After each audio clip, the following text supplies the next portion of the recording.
Assalamualaikum warahmatullahi wabarakatuh. Selamat pagi, salam sejahtera untuk kita semua.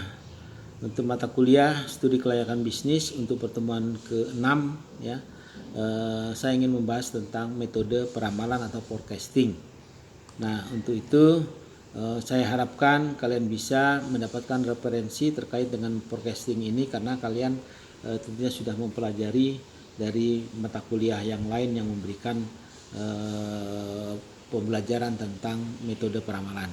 Nah, saya ingin menjelaskan beberapa hal terkait dengan pada metode peramalan. Yang pertama adalah dalam kaitan dengan pengertian dan konsep dari metode peramalan.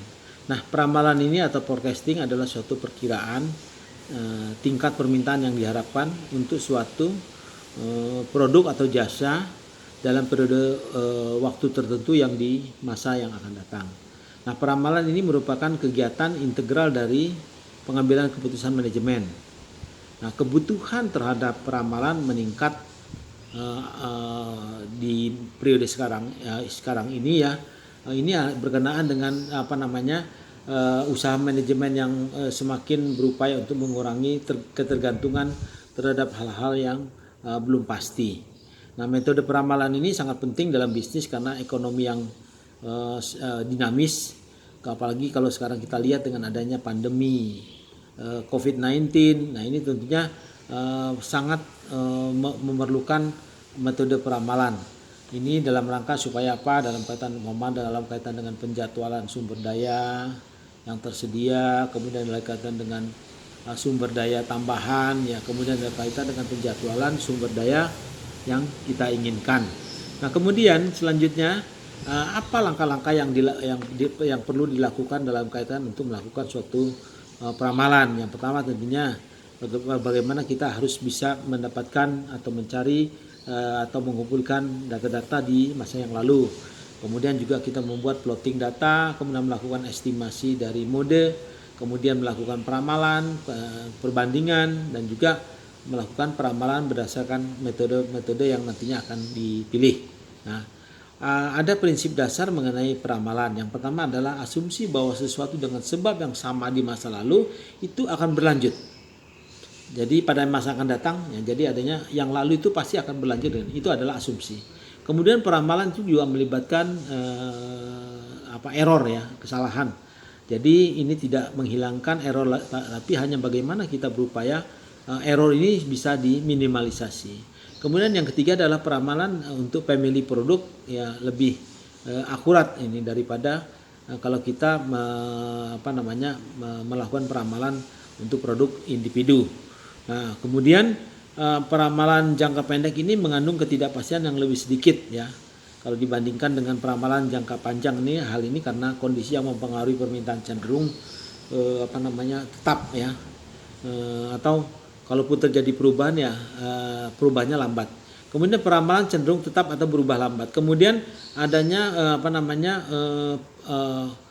asumsi bahwa dalam kaitan dengan peramalan ini menggunakan tolok ukur kesalahan peramalan. Nah, kemudian jika dimungkinkan tentunya kita melakukan perhitungan peramalan dengan perhitungan, ya, daripada kita meramal berdasarkan permintaan, ya. Kemudian ada bentuk-bentuk dari metode peramalan, ya. Ada namanya metode kuantitatif, ada metode kualitatif. Nah, kalau kualitatif itu adalah metode yang menganalisis kondisi objektif apa adanya.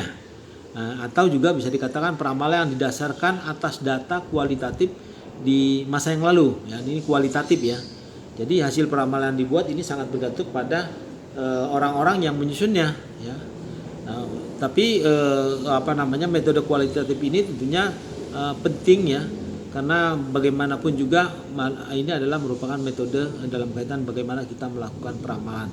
Nah, kemudian ada metode yang kuantitatif. Nah, ini adalah metode peramalan berdasarkan atas data kuantitatif, ya, atau model yang kita katakan disebut matematis, ya. Nah, ini biasanya metode peramalan ini hasilnya, ya, sangat bergantung pada metode yang digunakan. Jadi kalau metodenya penyimpangannya lebih besar, maka dia tidak akan menjadi metode yang baik. Nah, kemudian dalam kaitan dengan metode peramalan kuantitatif ini ada yang meliputi contohnya metode time series, kemudian ada metode kausal ya. Nah, kemudian di dalam metode time series ini juga ada beberapa metode-metode lagi ya yang misalnya tentang yang namanya metode naib, yaitu bagaimana kita menghitung secara sederhana mengenai peramalan dengan asumsi bahwa permintaan dalam periode berikutnya ini nanti relatif sama umpamanya. Kemudian juga ada metode rata-rata bergerak atau disebut juga dengan moving average ya.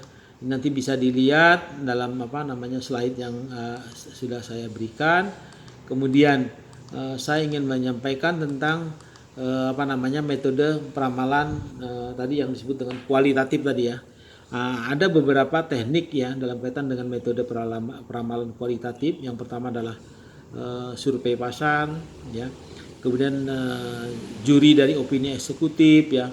Jadi eksekutif ini melakukan menyampaikan opini ya atau pendapatnya ini kepada satu dalam kaitan dengan hal-hal tertentu. Nah, kemudian ada lagi yang namanya gabungan tenaga penjualan. Ini bagaimana kita dalam metode ini adalah menggabungkan setiap penjual, kemudian mereka diminta untuk melakukan peramalan tingkat penjualan di wilayahnya masing-masing. Nah, kemudian nanti baru digabung.